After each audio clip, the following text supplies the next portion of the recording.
AFC অনূর্ধ্ব-23 Asian cup বাছাই ঘিরে শুরু হয়েছে বাংলাদেশ দলের অনুশীলন। বাহরাইনে 12 দিনের ক্যাম্প ও 2টি প্রীতি ম্যাচ প্রস্তুতিতে গতি আনবে বিশ্বাস কোচ সাইফুল বারী টিটুর। এদিকে জাতীয় দলের কোচ কাবরেরাকে নিয়ে এবার সমালোচনা করে শিরোনামে বাফুফের উপ কমিটির সদস্য সাইদ হাসান কানন।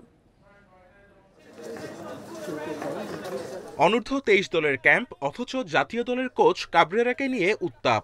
গণমাধ্যমের মুখোমুখি হয়ে বাফুফে সদস্য সাইদ হাসান কাননের সমালোচনা, যিনি অনূর্ধ্ব-23 দলের জন্য গঠিত উপকমিটির সদস্য। সিঙ্গাপুর ম্যাচে কাবরেরার পরিকল্পনা ভূমিকা নিয়ে প্রশ্ন তুলে নিন্দুকদের যেন উস্কে দিলেন। একসাথে এই রাকিবরে হঠাৎ রাইট ব্যাক খেলাইলো, মুরসালিনে খেলাইলো, জামালরে কেন খেলাইলো, এইসব আমরা সব দেখেছি। যার জন্য আমরা মিটিংয়ের সিদ্ধান্ত নিই যে আমরা একটা উপকমিটি করে দিব, যে আমরা এসকো মেম্বারের টিমের সাথে সম্পৃক্ত থাকব এবং ওদের সব কিছুর সাথে আমরা থাকবো, সম্পৃক্ত থাকবো। যেমন ওদের ম্যানেজমেন্টের কোনো সমস্যা আছে কিনা, থাকার কোনো সমস্যা আছে কিনা, কোনো ফ্যাসিলিটিসের প্রবলেম আছে কিনা, কোচিং স্টাফদের সাথে কোনো দ্বন্দ্ব আছে কিনা, এগুলো সব ফাইন্ড আউট করে যাও। ওদের হেল্প করার জন্য আসলে আমাদের উপকমিটি করে দেওয়া হয়েছে।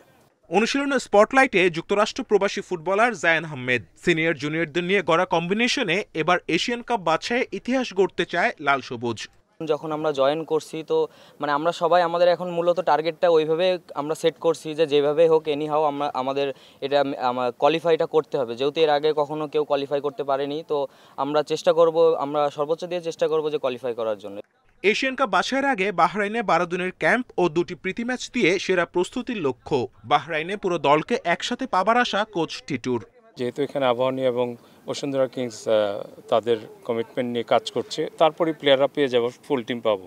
তো চ্যালেঞ্জেস তো থাকবেই, প্রতি ধাপে ধাপে চ্যালেঞ্জেস আপনার মোকাবেলা করেই তো আগাতে হবে।